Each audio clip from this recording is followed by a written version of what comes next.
Hey, welcome back to the Michigan Business Beat, brought to you on the Michigan Business Network. Chris Holman here. And of course, I'm in a studio that's somewhat remote, the garden level of the Holman House. And we're going to spend a little time right now with Carrie Rosingana. She is, of course, the CEO of the Capital Area Michigan Works in Lansing, facilitating Ingham, Eaton, and Clinton counties. And Carrie, it's good to have you with us. And I'm glad you were available. Of course, today, with the amount of snow we've had recently, you can't get out of your house probably anyway, right? Nope, I'm stuck inside too, just like you, Chris. Perfect. Absolutely works out.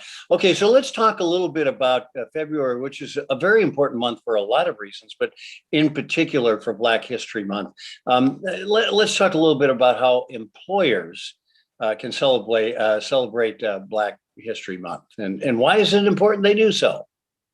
So Black History Month truly is a celebration. It's an opportunity to celebrate the contributions of Black individuals in our country, within our professions, and most importantly, if you're in a leadership position, to be able to celebrate those members who are on your team making an impact daily.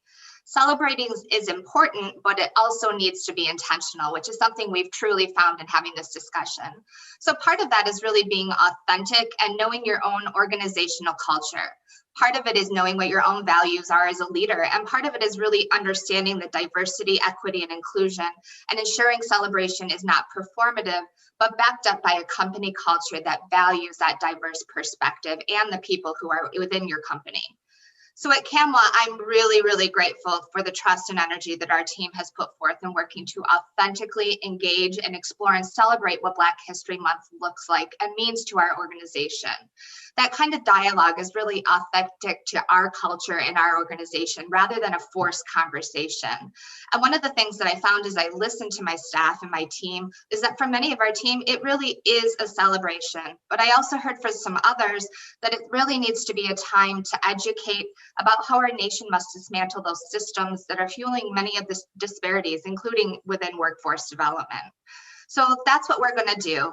Because it's rooted in who we are and our organizational values, we'll celebrate those chances to go above and beyond and to continue the conversations. Well, and frankly, I think we all should have those values.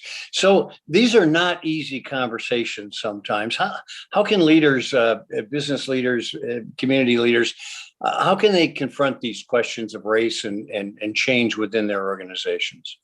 Well, you're right, Chris, it's not an easy conversation to start, and you really have to accept that first and foremost. And as an equal opportunity officer, much of the training that I have and others of my peers have is that educational conversations focus on being an openness to be willing to be open and to be willing to have those difficult conversations.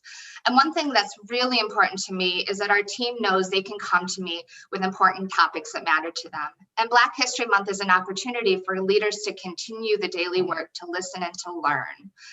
And as a white CEO myself, I really do walk that fine line daily of how do we challenge us and ourselves to do better and to lead by example.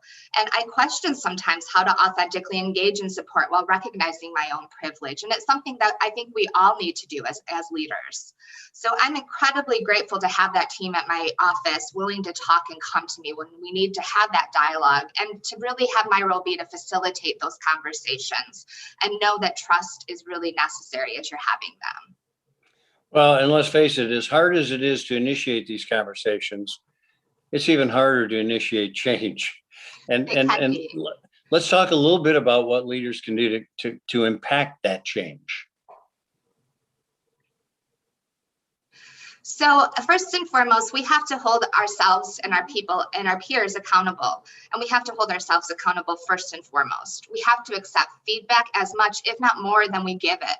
And we have to listen and set aside our own bias that we may have and do some work to really understand where those bias lie, and understand the desire to react or defend doesn't need to happen. We must commit to learning diversity and inclusion practices and help build the foundations of our organizational cultures around how do we embrace the diversity within our team.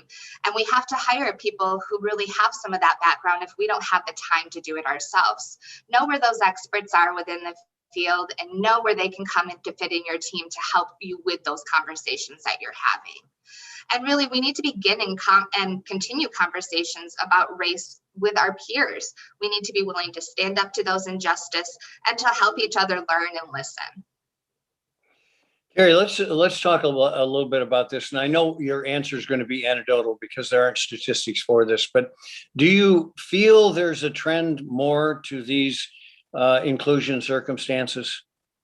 I do. I think what's happening within the societal systems right now is these conversations are at the forefront of the work we're doing, which to me is a really positive step to see. You have to start with the conversations and recognizing where do you have work to do within your own organization.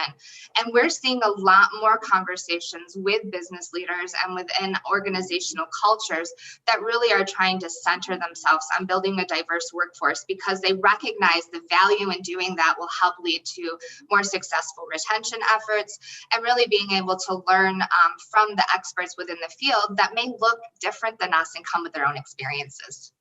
Well, I think there's a numeric side to this too. In a time when we're fighting for great employees, there's no better time than looking at diversity and inclusion. Absolutely, Chris. I couldn't agree more. All right, Carrie Rosingana, thanks so much for joining us. Appreciate it. And I appreciate the good work you do day in and day out to make things better. It truly is my pleasure. Thanks, Chris. Carrie is the CEO, of course, of CAMW, the Capital Area of Michigan Works. We're going to be right back with a whole lot more. You are watching Michigan Business Beat on the Michigan Business Network. I'm Chris Holman.